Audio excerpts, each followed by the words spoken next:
ಎಲ್ಲರಿಗೂ ಅಮ್ಮಾಸ್ ಕೈರುಚಿ ಚಾನಲ್ಗೆ ಸ್ವಾಗತ.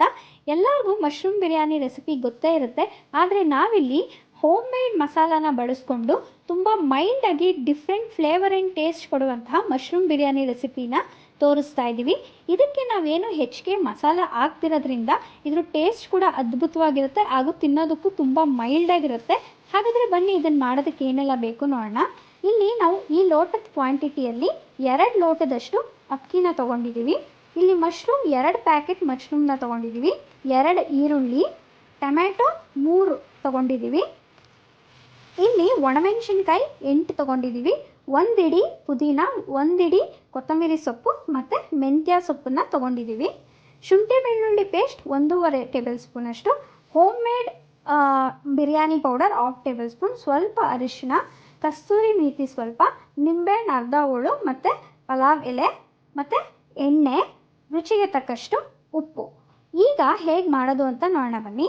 ಒಂದು ಬಾಣಲಿಗೆ 1 ಟೇಬಲ್ ಸ್ಪೂನಷ್ಟು ಎಣ್ಣೆನ ಹಾಕ್ಕೊಂಡು, ಎಣ್ಣೆ ಸ್ವಲ್ಪ ಬಿಸಿ ಆದಮೇಲೆ ಅದಕ್ಕೆ ಒಂದು 7ರಿಂದ 8 ಒಣಮೆಣಸಿನ್ಕಾಯಿನ ಹಾಕೋಬೇಕು.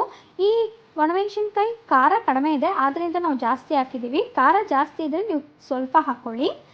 ಅದಾದಮೇಲೆ ಪುದೀನ, ಕೊತ್ತಂಬರಿ ಸೊಪ್ಪು ಮತ್ತು ಮೆಂತ್ಯ ಸೊಪ್ಪು ಹಾಕ್ಕೊಂಡು ಸ್ವಲ್ಪ ಚೆನ್ನಾಗಿ ಹುರಿದಾದಮೇಲೆ ಇದನ್ನು ನಾವು ಮಿಕ್ಸಿ ಜಾರ್ಗೆ ಹಾಕ್ಕೊಂಡು ಫೈನ್ ಪೇಸ್ಟ್ನ ಮಾಡ್ಕೊಬೇಕು. ನುಣ್ಣಗೆ ಈ ರೀತಿಯಾಗಿ ರುಬ್ಕೊಬೇಕು. ಇಲ್ಲಿ ನಾವು ಒಣಮೆಣಸಿನ್ಕಾಯಿನ ಬಳಸಿದ್ದೀವಿ, ಬೇಕಾದರೆ ನೀವು ಹಸಿಮೆಣಸಿನ್ಕಾಯಿನೂ ಕೂಡ ಬಳಸ್ಕೊಬೋದು, ಅದು ಕೂಡ ಟೇಸ್ಟ್ ತುಂಬ ಚೆನ್ನಾಗಿರುತ್ತೆ. ಅದಾದಮೇಲೆ ಕುಕ್ಕರ್ಗೆ ಒಂದು 8ರಿಂದ 9 ಟೇಬಲ್ ಸ್ಪೂನಷ್ಟು ಎಣ್ಣೆನ ಹಾಕ್ಕೊಂಡು, ಎಣ್ಣೆ ಬಿಸಿ ಆದಮೇಲೆ ಪಲಾವ್ ಎಲೆ ಮತ್ತು 2 ಉದ್ದಾಗಿ ಕಟ್ ಮಾಡಿರೋಂಥ ಈರುಳ್ಳಿನ ಹಾಕ್ಕೊಂಡು, ಈರುಳ್ಳಿ ಕೆಂಪಗಾಗೋವರೆಗೂ ಎಣ್ಣೆಯಲ್ಲಿ ಚೆನ್ನಾಗಿ ಫ್ರೈ ಮಾಡ್ಕೊಬೇಕು. ನೋಡಿ, ಈಗ ಈರುಳ್ಳಿ ಕೆಂಪಗಾಗಿದೆ. ಈರುಳ್ಳಿ ಕೆಂಪಗಾದಮೇಲೆ 1.5 ಟೇಬಲ್ ಸ್ಪೂನಷ್ಟು ಶುಂಠಿ ಬೆಳ್ಳುಳ್ಳಿ ಪೇಸ್ಟ್ನ ಹಾಕ್ಕೊಂಡು ಅದು ಹಸಿ ವಾಸನೆ ಹೋಗೋವರೆಗೂ ಚೆನ್ನಾಗೆ ಫ್ರೈ ಮಾಡ್ಕೊಬೇಕು. ಅದಾದಮೇಲೆ 1 ಟೇಬಲ್ ಸ್ಪೂನಷ್ಟು ಕಸ್ತೂರಿ ಮೇಥಿನ ಹಾಕ್ಕೊಂಡು ಟೊಮ್ಯಾಟೊ ಹಾಕ್ಕೊಬೇಕು. ಇಲ್ಲಿ ಟೊಮ್ಯಾಟೊ ಮೆತ್ತಗಾಗೋವರೆಗೂ ಚೆನ್ನಾಗಿ ಎಣ್ಣೆಯಲ್ಲಿ ಫ್ರೈ ಮಾಡ್ಕೊಳ್ಳಿ. ಇಲ್ಲಿ ಟೊಮ್ಯಾಟೊ ಬೆಂದ ಮೇಲೆ ಸ್ವಲ್ಪ ಅರಿಶಿಣ ಹಾಕ್ಕೊಂಡು ನಾವು ರುಬ್ಬಿಟ್ಕೊಂಡಿರುವಂತಹ ಮಸಾಲಾನ ಹಾಕ್ಕೊಬೇಕು. ಇಲ್ಲಿ ಮಸಾಲೆ ಹಸಿ ವಾಸನೆ ಎಲ್ಲ ಹೋಗಿ ಕ್ಲೀನಾಗಿ ಎಣ್ಣೆ ಬಿಡೋ ತನಕ ಚೆನ್ನಾಗೆ ಫ್ರೈ ಮಾಡ್ಕೊಳ್ಳಿ. ಮಸಾಲೆ ಎಲ್ಲ ಚೆನ್ನಾಗಿ ಫ್ರೈ ಆದಮೇಲೆ ಈ ರೆಸಿಪಿಗೆ ಇಂಪಾರ್ಟೆಂಟ್ ಇಂಗ್ರೀಡಿಯೆಂಟ್ ಆಗಿರುವಂತಹ ಹೋಮ್ ಮೇಡ್ ಬಿರಿಯಾನಿ ಪೌಡರ್ನ 1 ಟೇಬಲ್ ಸ್ಪೂನಷ್ಟು ಹಾಕೋತಾ ಇದ್ದೀವಿ. ಇದರ ರೆಸಿಪಿ ಬೇಕು ಅಂದರೆ ನೀವು ನಮಗೆ ಕಮೆಂಟ್ ಮೂಲಕ ತಿಳಿಸಿ. ಇದು ಮನೆಯಲ್ಲೇ ಮಾಡಿರುವಂಥ ಬಿರಿಯಾನಿ ಪೌಡರ್ ಆಗಿರೋದ್ರಿಂದ ಇದು ಟೇಸ್ಟ್ ತುಂಬ ಡಿಫ್ರೆಂಟ್ ಆಗಿರುತ್ತೆ, ಚೆನ್ನಾಗಿರುತ್ತೆ.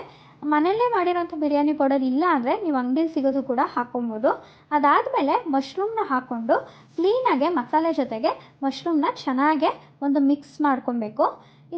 ಇದಾದಮೇಲೆ ನೀವು ಮಶ್ರೂಮ್ನ ಬೇಯಿಸ್ಬೇಕಾಗತ್ತೆ ನೀರು ಬಿಟ್ಕೊಳ್ಳೋ ತನಕ. ಇದನ್ನು ಬೇಯಿಸ್ಬೇಕಾದ್ರೆ ನೀವು ಮೇಲ್ಗಡೆ ತಟ್ಟೆಯನ್ನು ಮುಚ್ಚಬೇಡಿ. ಮೇಲ್ಗಡೆ ತಟ್ಟೆ ಮುಚ್ಚಿದ್ರೆ ಮಶ್ರೂಮ್ ಜಾಸ್ತಿ ನೀರು ಬಿಟ್ಕೊಂಡ್ಬಿಡುತ್ತೆ, ಆವಾಗ ಟೇಸ್ಟ್ ಚೆನ್ನಾಗಿರಲ್ಲ. ಏನು ತಟ್ಟೆ ಮುಚ್ಚಿದಾಗೆ ಹಾಗೆ ಒಂದು 2 ನಿಮಿಷ ಹಾಗೆ ಬೇಯಿಸ್ಕೊಳ್ಳಿ, ಈ ರೀತಿ ಚೆನ್ನಾಗಿ ಬೇಯುತ್ತೆ. ಅದಾದಮೇಲೆ 2 ಲೋಟದಷ್ಟು ಅಕ್ಕಿನ ಕ್ಲೀನಾಗಿ ತೊಳ್ಕೊಂಡು ಹಾಕೋತಾ ಇದ್ದೀವಿ. ನಿಮ್ಗಾಗಲೇ ನಾನು ತೋರಿಸಿರೋ ಲೋಟದ ಕ್ವಾಂಟಿಟಿಯಲ್ಲಿ 2 ಲೋಟ ಅಕ್ಕಿಗೆ ಅದೇ ಲೋಟದಲ್ಲಿ 4 ಲೋಟ ನೀರನ್ನು ಹಾಕೋತಾ ಇದ್ದೀವಿ. ನೀರು ಹಾಕೊಂಡ್ಮೇಲೆ ಇಲ್ಲಿ ನಾವು ರುಚಿಗೆ ತಕ್ಕಷ್ಟು ಉಪ್ಪನ್ನು ಹಾಕೋತಾ ಇದ್ದೀವಿ. ನಿಮ್ಮ ರುಚಿ ನೋಡಿಕೊಂಡು ಎಷ್ಟು ಉಪ್ಪು ಬೇಕೋ ಅಷ್ಟನ್ನು ಹಾಕ್ಕೊಳ್ಳಿ. ಉಪ್ಪು ಹಾಕಿದ್ಮೇಲೆ ಕ್ಲೀನಾಗೆ ಮಿಕ್ಸ್ ಕೊಡಬೇಕು. ಮಸಾಲೆ, ಅಕ್ಕಿ, ಮಶ್ರೂಮ್, ಉಪ್ಪು ಎಲ್ಲ ಕ್ಲೀನಾಗಿ ಮಿಕ್ಸ್ ಆಗೋ ಥರ ಕ್ಲೀನಾಗಿ ಒಂದು ಮಿಕ್ಸ್ ಕೊಟ್ಕೊಂಡು ಇದಕ್ಕೆ ಅರ್ಧ ಹೋಳಷ್ಟು ನಿಂಬೆಹಣ್ಣು ಹಾಕೋತಾ ಇದ್ದೀವಿ. ನಿಂಬೆಹಣ್ಣು ಹಾಕಿದ್ಮೇಲೆ ಇದು ಕ್ಲೀನಾಗಿ ಕುದಿ ಬಂದ ಮೇಲೆ ನೀವು ಕುಕ್ಕರ್ನ ಕ್ಲೋಸ್ ಮಾಡ್ಕೊಳ್ಳಿ. ಯಾಕೆ ಅಂದರೆ ಕ್ಲೀನಾಗಿ ಕುದಿ ಬರಬೇಕಾದ್ರೆ ಕ್ಲೋಸ್ ಮಾಡಿಕೊಂಡ್ರೆ ಮಸಾಲೆ ಎಲ್ಲ ಕ್ಲೀನಾಗಿ ಹಿಡ್ದಿರುತ್ತೆ, ಕೆಳಗಡೆ ಎಲ್ಲ ಮಸಾಲೆ ಎಲ್ಲ ಹಿಡ್ದಿರುತ್ತೆ. ಇಲ್ಲ ನೀವು ಹಾಗೆ ಕ್ಲೋಸ್ ಮಾಡ್ಕೊಂಡ್ಬಿಟ್ರೆ ಕುಕ್ಕರ್ ಓಪನ್ ಮಾಡಿದಾಗ ಮೇಲೇ ಮಸಾಲೆ ಉಳ್ಕೊಂಡ್ಬಿಟ್ಟಿರುತ್ತೆ, ಕೆಳಗಡೆ ಎಲ್ಲ ಮಸಾಲನೇ ಕ್ಲೀನಾಗೆ ಮಿಕ್ಸ್ ಆಗಿರಲ್ಲ. ಆದ್ದರಿಂದ ನೋಡಿ, ಈ ರೀತಿ ಕುದಿ ಬರ್ತಿದೆ. ಈಗ ನಾವು ಕುಕ್ಕರ್ನ ಕ್ಲೋಸ್ ಮಾಡಿಕೊಂಡು 2 ವಿಷಲಷ್ಟು ಕೂಗಿಸ್ಕೊತಾ ಇದ್ದೀವಿ. ಈಗ ಕುಕ್ಕರು 2 ವಿಷಲ್ ಬಂದಿದೆ. ಈಗ ಓಪನ್ ಮಾಡ್ಕೊತಾ ಇದ್ದೀವಿ. ನೋಡಿ ಎಷ್ಟು ಚೆನ್ನಾಗಿ, ಎಷ್ಟು ಹುಡಿಯಾಗಿ ಮಶ್ರೂಮ್ ಬಿರಿಯಾನಿ ರೆಸಿಪಿ ರೆಡಿಯಾಗಿದೆ. ಇದಕ್ಕೆ ಒಂದು 2 ಟೇಬಲ್ ಸ್ಪೂನಷ್ಟು ತುಪ್ಪನ ಮೇಲ್ಗಡೆ ಹಾಕ್ಕೊಳ್ಳಿ. ತುಪ್ಪ ಹಾಕೊಳ್ಳೋದು ಆಪ್ಷನಲ್, ನಿಮ್ಗೆ ಇಷ್ಟ ಆದರೆ ಹಾಕ್ಕೊಳ್ಳಿ, ಬಟ್ ಹಾಕ್ಕೊಂಡ್ರೆ ಟೇಸ್ಟ್ ತುಂಬ ಚೆನ್ನಾಗಿರುತ್ತೆ. ತುಪ್ಪ ಹಾಕೊಂಡ್ಮೇಲೆ ಇದನ್ನು ನೀವು ಕ್ಲೀನಾಗೆ ಮಿಕ್ಸ್ ಮಾಡಬೇಕು.